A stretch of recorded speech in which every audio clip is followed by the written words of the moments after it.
Sɔgɔma foli an b'o di an lamɛnbaga cɛ muso denmisɛn ani maakɔrɔ. Bamakɔ a n'a lamini Mali kɔnɔ a mana kɛ diɲɛ fan fan k'a dɔn k'a fɔ sɔgɔlenba ko radio Mandi la n'o radio fréquence 93.8 kunnafoni a gouvernement sanima a bɛ di ma min fɛ Yusu Kone Yusufa Keriba Samakɛ nɛgɛ kɛrɛfɛjuru Awo Tarawele nɛgɛ kanɲɛ 7 ka taa kunnafoni Keriba Isufa an bɛ Ala min b'an to don na ni an ye bi lasɔrɔ sa an b'a fɔ limanaw ye k'u ma fili u ka radio Mandi don n'o ye radio fréquence 3 ye 93 murumuru 8 kɛnyɛrɛ radio sabanan min sigira Mali kɔnɔ bisimila an ka kunnafoni kɛnɛ kɔnɔ siga t'a la radio fréquence 3 93 faso de sɛbɛn ɲɛmin a ɲɛminnu ye an ka jabaraninw sanfɛ kunnafoniw na nasira an yɛrɛ ka wuli ka jɔre ninnu ye kunnafoni ye an bɛna da don minnu na ka wala k'u ka ta sɔrɔ a kunna an ka bi sɔrɔ Mali na le président du mouvement MPCD Latine B jara yala an n'ale ka ɲɔgɔn sɔrɔ Keriba a ti kɛ basi ye ko a n'a bɛ dɛsɛ koyi Keriba Samake awa wuli ka jɔ kɔnɔna la kunun an da sera kuma min ma n'o de ye ayiwa i ka dɔn k'a fɔ moto taxi ni chauffeur Keriba k'a bɔnna min na Samake Isufa Kone ne bɛ n bolo bɛ ka sama ka bɔ n bolo ɲɛfɔlɔ bi sɔgɔmada in na lewaga di Wasiri Joseph a ka bi sɔgɔmada na boli Wasiri Joseph Ibrahim ale ɲininikɛla ye chercheur Kira Mali ɲininikɛla a ye bataki bɔ k'a bin min ye lewaga di a ko bi a ko min ye i ka k'a fɔ tradition malienne a ko a bɛ dɔ fara ka wa dɔ ka Wababulu ka an ɲagami kuma don Keriba ayiwa i ka dɔn k'a fɔ ale kuma Keriba ko a tɛ foyi ɲɛ dɔ ka fara ka dɔ fana fara kan o t'i jɔ bɔ an ka sɛgɛn na koyi dɔ ka fara ka dɔ kana fara kan Keriba ko jamana in tiɲɛ ye min ye a ko o ko ye tiɲɛ bɛɛ lajɛlen b'a dɔn bi tiɲɛ o de lakanabaliya ye koyi tiɲɛ Keriba Samake o de ye gɛlɛya ye bi min bɛ an ka sugu kɔnɔlaw la tiɲɛ bi Keriba o de an ka burusukɔnɔduguw ye minnu tɛ se ka taa sɛnɛkɛ ko ye minnu tɛ se ka taa bagamɔ kɛ minnu tɛ ji i ka dɔn k'a fɔ mɔni kɛ Keriba Samake o de an ka burusukɔnɔduguw ye bi minnu i ka dɔn k'a fɔ sugula ta n'o ye dugu lɔgɔw ye yalɔ dugumisɛnninw bɛɛ lajɛlen an ka jamana kɔnɔ Keriba awa a animation don o ye don bolo ko ye ninnu na o don y'a ta kala jɛ min ye Ibrahima Mayiga n'ale ye chercheur ye a ko a bɛɛ ka da la ko ye a ko min ye i ka dɔn k'a fɔ Zogɛli Kugela Mayiga a n'a ka gouvernement Keriba ko sigasi t'a la a ko an tɛ se ka tɛmɛ abadan don min na premier ministre a y'i jɔ sen ɲɛkɔrɔ k'a ka bin ko ye gouvernement ka baara n'a bɛ baara naani kɛ i ka dɔn k'a fɔ minnu tun bɛ ale ɲɛ olu t'a ye wɔɔrɔ ye ko ye Keriba Samake ko nin baara naani a ko bɛɛ lajɛlen b'a dɔn ko ye a ko c'est ambitieux ko mais ko a tɛ se ka kɛ fɛn don fɛn minnu n'a tɛ se ka kɛ u kana bila kunna k'a fɔ k'u bɛ nin bɛɛ kɛ ka sɔrɔ ka taa a ko a tɔ n'a ka ɲi min na e kɔfɛ Keriba o siga t'a la a ti jɛngɛ o ni Ala sɔnna e ye min kɛ o ka ɲi e min bɛna e kɔfɛ o b'o to yen mun na k'a yɛrɛ tɔgɔ tiɲɛ a bɛ tɛmɛ n'a ye dɛ ko min ye i ka dɔn k'a fɔ Zogɛli Kugela Mayiga a n'a nɔfɛmaaw ye a ko sigasi t'a la koyi Keriba depuis y'u ka kumakanw bɔ ka bi awa min ye ayiwa péage ye Keriba ko bɛɛ lajɛlen y'a dɔn fɛn don fɛn min ayiwa n'a a kɛli ka gɛlɛn fɛn don fɛn ɲɛnama don koyi gɛlɛn u tɛna se k'a a ko n'i y'a ta k'a lajɛ Elhaji Ibrahima Bakari Keyita n'ale ka fanga dafirila u ti kalo tile 18 san 2020 a ko min ye i ka dɔn k'a fɔ maaw ye k'a fɔ an bɛ sika u ma koyi yala transition min Keriba min y'a fɔ don fɔlɔ min sera ni jamana min kan bɛɛ mana u ti dulon fanga la koyi olu minnu ka taa de kɛ ni ye jamana ye k'a bila arayi kan ni ye jamana ye k'a bila sen kan k'i kɔ don Keriba Samake a ko a fɔli ka di a don koyi bi koyi baara de kɛra o min ye je ka kelen tɛ se k'a kɛ koyi ni Ibrahima Mayiga ye a ko n'i y'a ta k'a lajɛ jamana Keriba Samake bɛɛ de b'i jɔyɔrɔ fi a la koyi awa hali ni ka programme n'a nana min kɛ o ka dɔn wa o ka fɔ Idan ne yaddi sai ba mun masla mun madi a jamana alim ma ko be maula namun nan mun mun sha ma koyi kashi an kuma na da zuwa ma ko bin da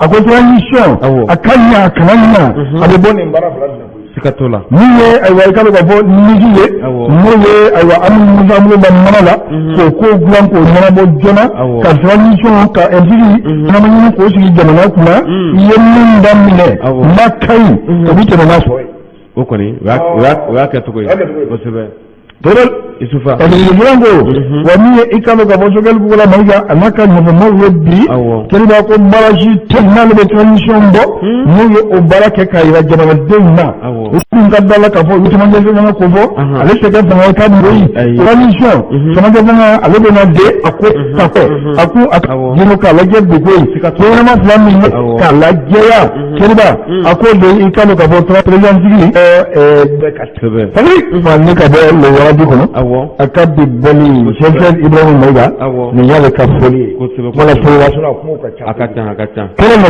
isufa ami tantayo awo ya foto ko mina isufa ay wuli ka joke akara an sera bolibana an balmakɛ min ni ale tun bɛ moto taxi boli nu u ye a faga an n'a somɔgɔw ye ɲɔgɔn ye an ka don kɛnɛ kɔnɔ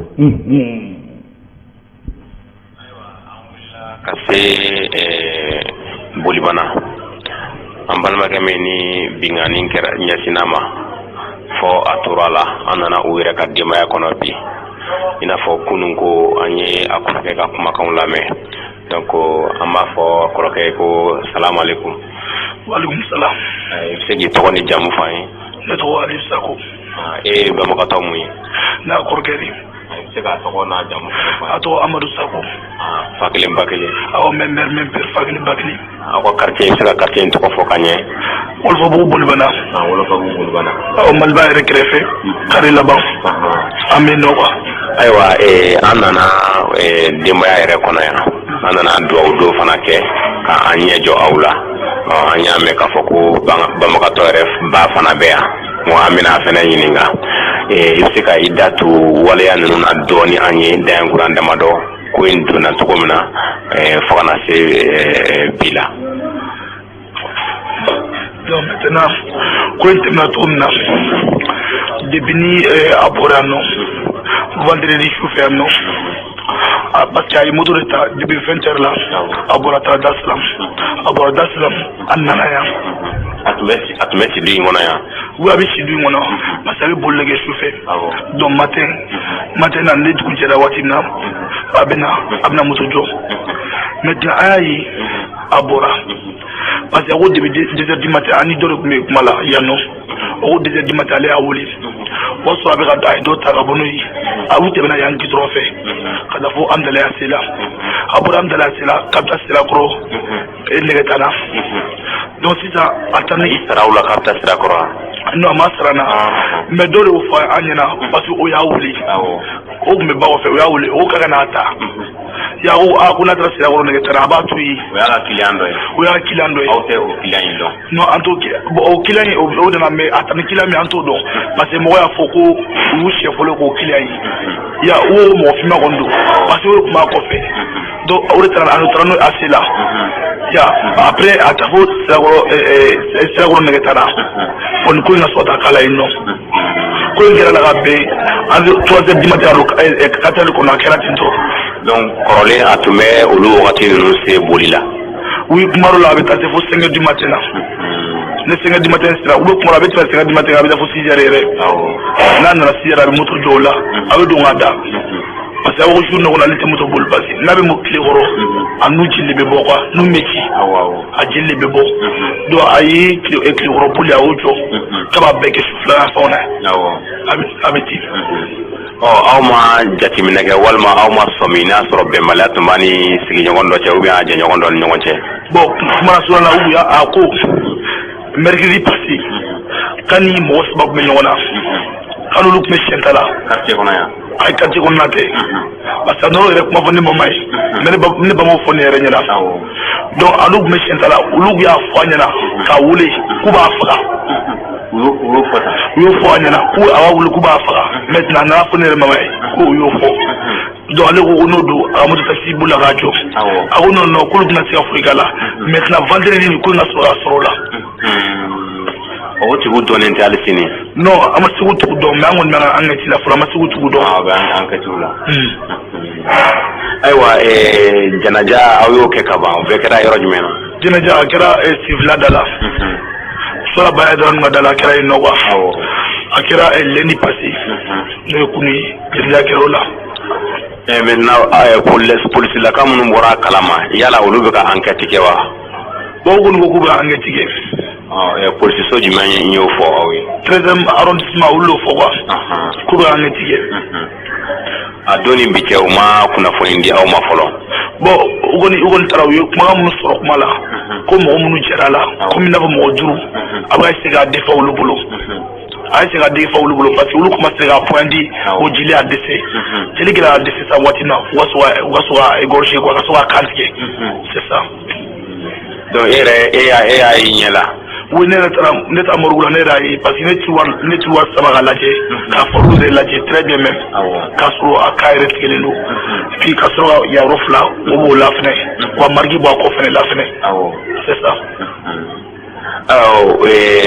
Welewelemadakan jumɛn bɛ aw bolo ka ɲɛsin nin ma ani jɔyɔrɔ min tun b'a la du kɔnɔ donc saya kɔni bɛɛ jɛ a ka gɛlɛn. bon jɔyɔrɔ kɔni b'a la yan nɔ parce que a b'a ka fɛn ɲini a yɛrɛ a b'a ka besoin bɛɛ kɛ a yɛrɛ quoi. ya a b'a besoin bɛɛ kɛ a yɛrɛ bon n'a ye mun sɔrɔ a bɛ dɔ di ne mama a bɛ dɔ di a mama quoi. ya parce que a yɛrɛ ko ko a man d'ale yɛrɛ a filan ka wari bɔ ka d'a ma a yɛrɛ b'a ta ɲini a yɛrɛ quoi c'est ça. an ka ɲɛmɔgɔw bɛ yen ka kɛɲɛ ni lakana ye aw bɛ ladilikan jumɛn ɲɛsin u ma walasa ni ɲɔgɔnna wɛrɛ ni ɲɔgɔnna ka ban jamana kɔnɔ. a bɛ f'u ɲɛna de ko wa jateminɛ kɛ wa dɔ fara sécurité fanga kan wa dɔ fara sécurité fanga kan quoi parce que an bɛ waati min na an bɛ fɔ insécurité de bɛ Mali la sisan nɔ quoi parce que binganiw cayara Mali la sisan nɔ tuma bɛɛ a bɛ fɔ mɔgɔ fagara o tuma o t'u ka baara la wa je ne sais pas. avant ça u bɛ patrouille kɛ cogo min na o tɛ hakili ten tɔ bilen wa tuguni donc fagali bɛ ka caya kojugu quoi hali sɔrɔ mɔgɔ minnu bɔra motobola minnu bɔra sɔrɔ u bɛ ka fɔ ko u ye essayer ka mototaxi dɔ agressé devant les policiers a ma réagi o bɛ se ka kɛ cogo di mɔgɔ bɛ ka kɛlɛ e yɛrɛ ɲɛna e min ye policier o kɛra pɔ yɛrɛ fɛngɛ la o bɛ ka essayer ka point di e ma se ka réagi. tiɲɛ waati tɛmɛnen ko la de a ma nɔgɔ quoi. d'accord an b'i fo komi a ba yɛrɛ fana bɛ yan an bɛ na a ba ɲininka a tɔgɔ n'a jamu na ka ɲininkali dɔ tɛŋu a la. ne ba i bɛ hakɛ to i bɛ se k'i tɔgɔ ni jamu fɔ an ye. tɔgɔ Fatumata Ayidara. Fatumata Ayidara. Banabagatɔ ba yɛrɛ de ye e. awɔ ba de ye ne ye. i bɛ taa san joli la. san 19. san 19. a tun ye furu kɛ yan. a ma kɛ. a ma maminɛli fana kɛ. abada. Banabagatɔ in jɔyɔrɔ jumɛn tun b'a la e bolo i ka. jɔyɔrɔ b'a la. ka taa moto taxi fɔli. ka na sɔgɔma. a siɲɛ bɛ bɔ diyan. ko ka to kari. ka to kari. o de bɛ n'a jɛ. n'a nana. fo ka taa ne minɛ. ka to kɛ ye. ka to kari. ok. a bɛ n dɛmɛ. na baara la. n t'a dɔn baara kojugu. denw don. tɔgɔ don. baga don. ne tɛ ɲɔgɔn ye dɛ. ni yafa den ma. a ka yafa ma. kosɛbɛ ni Ala sɔnna ma. lati don. daga don. lati si banna. fa t'a la ten. a y'a di Ala ma. a di Ala kira ma. Ala b'a bonya yɛrɛ bɔ. fɛn o fɛn y'i sɔrɔ i b'a di Ala ma. i bɛ se Ala kan. si banna. a tɛ ka ɲini. den joli bɛ i yɛrɛ bolo. den 7 de sɔrɔ. den 7. den 7. den fɔlɔ o banna o tɔgɔ de ye ne ye. cɛmannin o banna sisan ne y'an ka cɛman nana de ye. barisa ne ka cɛman nana de ye. docteur Amadu Sakɔ ne ka cɛman nana de ye sisan sisan tɔw de bɛ bɔ sisan. i bɛ se ka segin banabagatɔ tɔgɔ yɛrɛ kan. Amadu Sakɔ. Amadu Sakɔ. awɔ. ayiwa ɲɛmaaw tulo b'i la lakana siratigɛ kɔnɔna la e bɛ se ka welewelemadakan jumɛn kɛ ka sababu kɛ nin min kɛlen filɛ nin ye a digilen n'o bɛɛ la a ka gɛlɛn e bɛ se ka welewelemadakan jumɛn kɛ ka kɛɲɛ n'i ka dusumakasa ye. welewelemadakan faamaw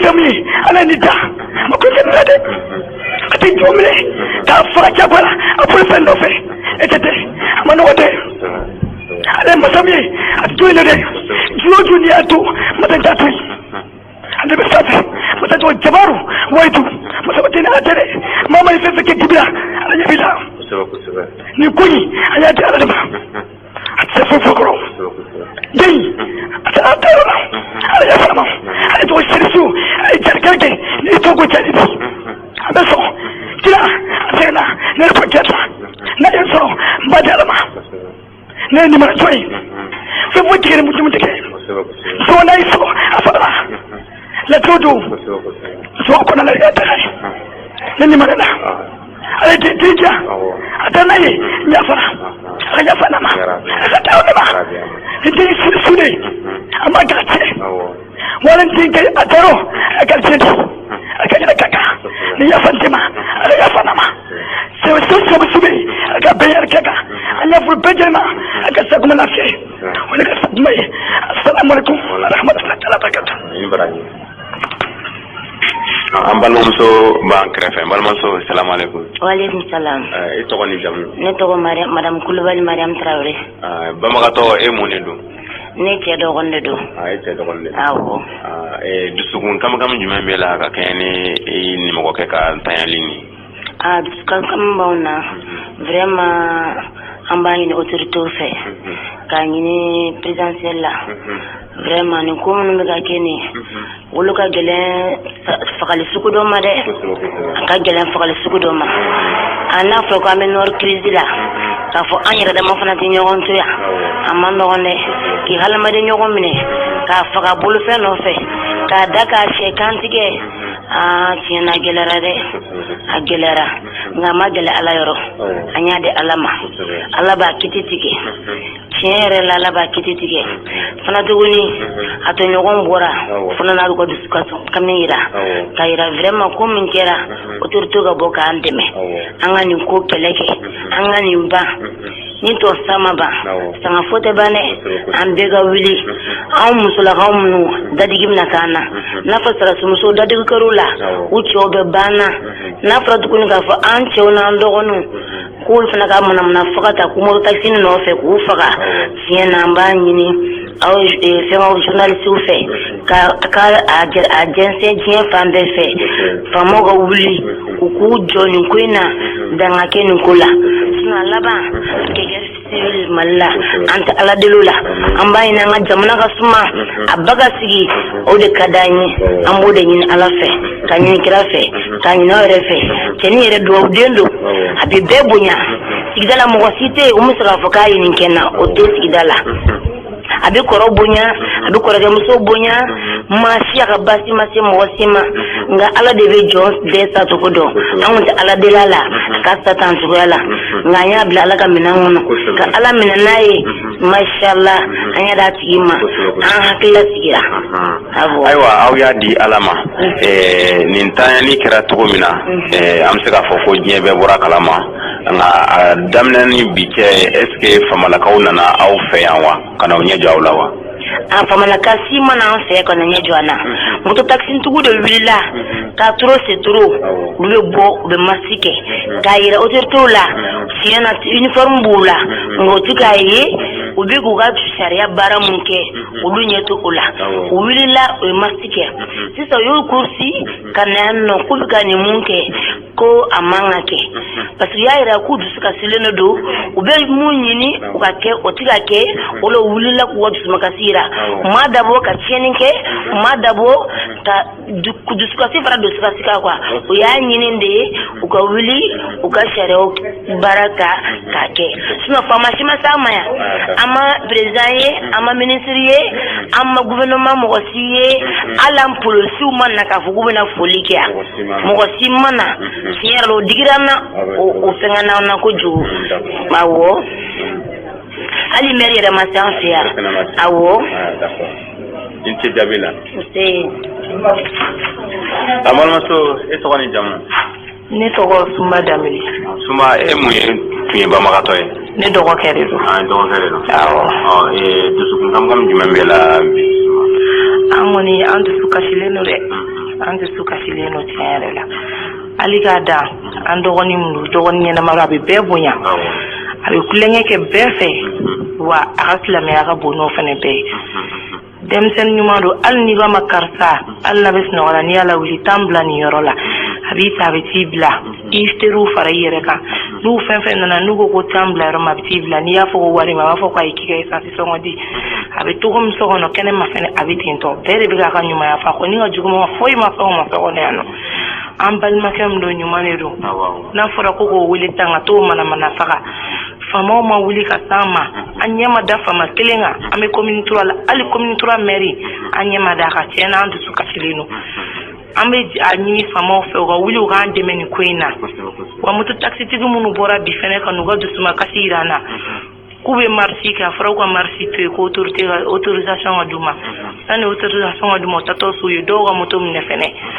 an b'a ɲini u fɛ k'u ka motow fɛnɛ d'u ma u nana k'u bɛna foli de la u ma na ko wɛrɛ kama n'a ma ɲɛ a fɔra k'u ka marche to yen fɔlɔ ko faamaw ka yamaruya di k'u ka motow fɛnɛ d'u ma ka wuli k'u jɔ nin ko in na denmisɛnninw bɛ ka manamana faga tan cogo la avenir bɛ denmisɛnnin minnu na k'u minɛ k'u manamana faga a bɛ kalan na a b'a fɔ a bɛ to ekɔli la ni ekɔli tɛ yen don min na kalan tɛ ka kɛ mɛtiriw bɛ gɛrɛfu la ni kalan tɛ yen don min a bɛ wuli k'a bɛ moto taxi min boli ka na a somɔgɔw dɛmɛ n'o wari fɛnɛ n'a fɔra ka n'o minɛ ta ka t'o manamana faga a ko ma nɔgɔn dɛ n'Ala sɔnna. Ne fa salamu alaikum. Walaikum salam. E tɔgɔ ni jamu? Buba Jawuni. E mun de tun ye banbagatɔ ye? N deni don, n neveli don. I balimamuso den. Awɔ. Aw cɛ kun bɛ cogo di? An cɛ kun ka di to wallahi Ala kana kɛ Ala ka yafa ma. Amina rabi. N'a kun ka di kosɛbɛ yɛrɛ de wallahi. A kun bɛ taa fin permanemment a bɛ taa fo. Awɔ. Wallahi chaque fois a bɛ taa fi a bɛ taa fɔ tonton papa nani fo wallahi. Ala fo ko quartier jumɛn na? Ne bɛ Wɔlɔfɔ Bugu. E bɛ Wɔlɔfɔ. Awɔ. Dugawu don ɲuman b'i bolo? N bɛ dugawu kɛ Ala ka yafa ma, Ala ka hinɛ la, Ala ka saraka tiɲɛ. Isufa Kiriba kumaw cayara a kan kan wagati n'a tagabolo a fa ye dan kuruyan kelen a fa y'o fɔ fa bɛ ɲɔgɔn kɛrɛfɛ yan nɔ karamɔgɔ salamu alaikum. Wa alaikum salam wa rahmatullahi wa barakatuh. I se k'i tɔgɔ ni jamu fɔ an ye? Ne tɔgɔ ye Mahamudu Sakɔ. Banbagatɔ a wolofa yɛrɛ de ye e ye? N ka wolofa de ye ne ye. Komi i fari man di i man kɛnɛ kuma ma nɔgɔ i ma i bɛ se ka dugawu kɛ? Ayiwa Ala ka n'aw dɛmɛ, Ala ka n'aw dɛmɛ, taaba Ala ka hinɛ a la, ka yafa k'a ma, Ijahi Muhammad sallallahu alaihi wa sallam. Isufa Kiriba limanajɔnw don a fa in yɛrɛ ye karamɔgɔ ye a bɛ mɔgɔw kalan sakɔ kɔni karamɔgɔ don sigida la nka Isufa u mago bɛ dɛmɛ na dɛ u bɛ luwanse la u bɛɛ da bɔra ka fɔ sisan famalaka ma taa ɲɛ dɔ ninnu na i janko k'u ka dɛmɛ sɔrɔ an kɔni an bɛ welewelemada kɛ minnu bɛ se k'u dɛmɛ sini ɲɛsigi don u filɛ nin ye bolibana kɔrɔ yan ni maa min b'a fɛ ka dɛmɛ na s'u ma i ka taa n'a ye ka sababu kɛ du ka bon u tɔɔrɔlen don u bɛ luwanse la sɔrɔ tɛ ka kɛ denmisɛnninw ma se ka ma baara caman min fana bɛ a ɲɛɲini dɔɔni o ka fana taxini boli la ka denbaya kɔkɔrɔma don o fana ka san cogo la ekɔliden Kiriba ka ekɔli ta k'a bɛ nasɔngɔ ɲini ka di mansaw ma insécurité totale kosɛbɛ jamana bi Kiriba laɲini kelen de don jamana bɛ basigi cogo min jamanadenw ka se k'u t'u ka baaraw kɛ u sago la u ka t'u ka tagamaseginw kɛ lafiya kɔnɔ an bɛ nin fɔ waati bɛɛ jamana mago b'o de la ubabu min bɛ sen na bi kuma caman ni Kiriba an ka foyi tɛ ninnu na kosɛbɛ lakana bɛ sɔrɔ an ka jamana kɔnɔ cogo min ka sabati fasodenw b'o de nɔfɛ bi bɛɛ b'o de nɔfɛ kosɛbɛ Kiriba k'u fɔ k'u waleɲumandɔn waati n'a ka waati n'Ala sɔnna kumakan tɔw ka ca kosɛbɛ min ye M5 RP sifinnakaw halisa an n'o kumana kunun Kiriba min ye i ka dɔn k'a fɔ colonel bɛ kɛ colonel de koyi ayi kaliba nala sala ale fana ka ja ka ca ala fɛ a tɛ kɛ basi ko na bɛ dɛsɛ sini an bɛ adamadenw furu da min kan ala bɛɛ bɛ faamuya Isufa n'o tɛmɛna ka bɔ yen an y'a ye an ka jabaraninw sanfɛ kunnafoni sɛbɛnw caman nana n'a ye min ye affaire Isa Kawujim en tête au crédit de l'État et de ses institutions incitation au trouble à l'ordre public Isa Kawujim a tun dara min nɔfɛ i ka dɔn k'a fɔ kare saba ni ɲɔgɔn cɛ kare naani ni ɲɔgɔn cɛ n'o bɛ wura kosɛbɛ kunu an y'a ye a bilala mais a bilala ni condition ye ko an y'a ye an ka jabaraninw sanfɛ min ye i ka dɔn k'a fɔ procureur ye a y'a yira ko Isa Kawujim i bɛ taa so sabula CNT ale y'a laɲini ten wa o tɛ poursuite o t'a ba i nɔfɛ dɛ kosɛbɛ o kɔni min ye i ka dɔn k'a fɔ jugement min n'a kan ka kɛ délibéré décembre kalo tile saba sa kɛ i k'a ye kɛnɛ kan liberté provisoire kosɛbɛ CNT ka demande kɛnɛ ma de jugement o kumana kan kosɛbɛ min ye i ka dɔn k'a fɔ CNT yɛrɛ ye u ka commission ad hoc min sigira o tun ye laɲini kɛ ko ye n'a ma ɲa ko a ko bɛ nin cogo la min ye Isa Kawujim ye CNT a degré min y'a kɛ CNT membre ye a ko k'o degré ko abrogé n y'a dɔn Asimi ko sa a fana y'o kɛ kunun o y'o bɔ a ma kosɛbɛ a ka nomination ale bɔra CNT kɔnɔ ka ban kosɛbɛ ne bɛɛ kelen kosɛbɛ aw bɛɛ kelen ninnu kunnafoni ye kunnafoniya la a bɛ faamuya cogo min kosɛbɛ kunnafoniw kɔnɔna la halisa faamuyaw ka sɔrɔ kuma la o kunnafoni sɛbɛn ale b'a yɛrɛ ɲininka ko ye n'o ye ayiwa i ka dɔn k'a fɔ le reporter ye Imam Mamudu Diko k'a bɔra misiri ɲininkali o ɲininkali ko n'i y'a ta k'a lajɛ a ka jumadon ayiwa ale kunnafoniw na ko imamu k'a bɔra misiri kɔnɔ a bɔra misiri kɔnɔ maaw ye nin fɔ koyi ale maaw k'a bila misiri kɔnɔ maaw ye nin fɔ k'a laban bɛ misiri bila k'a ye misiri bila koyi ka to misiri kɔnɔ dɛ politique ni misiri a ka jan ɲɔgɔn kosɛbɛ Isufa a ko min ye alimami ye Mamudu Diko wa a bɔra misiri kɔnɔ koyi a bɔra misiri kɔnɔ ka bɔ a ka juma tɛmɛni o kutuba de ma koyi keliba a y'a ladi k'a ladi koyi a ko ni yɔrɔ min na ko bi a ko ale yɛrɛ ma da la cogo si de la koyi min ye ayiwa i ka dɔn k'a fɔ golo maselen tabaw fanga a bɛ minnu bolo bi a k'olu na se ayiwa i ka dɔn k'a fɔ transition o ka baara ka kɛcogo la koyi o ye est-ce que yala o bɛ se wa a na min bɔra misiri kɔnɔ na min tɛ misiri kɔnɔ k'an ka to misiri kɔnɔ misiri y'a to yɔrɔ ye kosɛbɛ k'a bɔra misiri kɔnɔ yɔrɔ min Isufa sɛbɛn y'a yira a ko min ye imamu Mamadu Diko bi a ko a y'a yira dasalimana koyi dasalima n'u ye amasaliw ko fɔ an ka jamana kɔnɔ les ambassades ayiwa awo ye min fɛ